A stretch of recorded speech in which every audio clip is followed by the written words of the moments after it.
আজি নদীত মানে পুৰা পানী বাঢ়িছে। পাছফালে আকৌ ইটো চাই থাকোঁতে পটককৈ চকুত পৰিলে যে নদীত মানে গৰু এজনী উটি গৈছে। আৰু নদীত মানে ইমানেই কোবাল পানী, মই এইফালে যিহেতু ৰাস্তাই পদূলি মানে পানী বাগৰিলে ইতিমধ্যে, গতিকে গৰুজনী চাগে কিবা দুৰ্ভাগ্যক্ৰমে পৰিব পাৰে পানীত।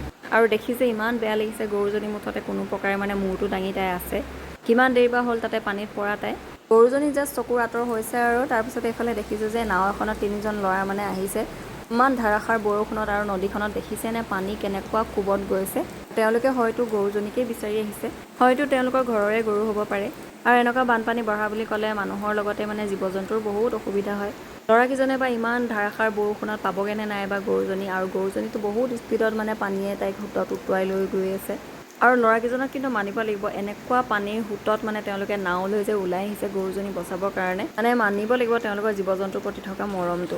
নাওখন প্ৰায় 1 ঘণ্টামানৰ পাছত ঘূৰি অহাও দেখিছোঁ। 3জনৰ ভিতৰত এজন হয়তো নামি দিলে গৰুজনী হয়তো পাব পাৰে, আৰু পালেই হয় তাকে প্ৰাৰ্থনা কৰিছোঁ। আৰু সেই আৰু সঁচাকৈ এনেকুৱা ধৰণে পানী বাঢ়িলে বহুত ভয় লাগে। আৰু আমাৰো ঘৰ একেবাৰে নদীৰ কাষতে হয়, একে বৰ ভয় লগা চিটুৱেশ্যন হয়। তাতে মানে যোৱাকালি ৰাতিৰে পৰা অহৰহ বৰষুণ দি আছে। পানী আৰু বৰষুণ এটাও মুঠতে আজি কমাৰ নাম লোৱা নাই। চাওকচোন এবাৰ নদীখন, সকলো ফালে অকল পানীয়ে পানী।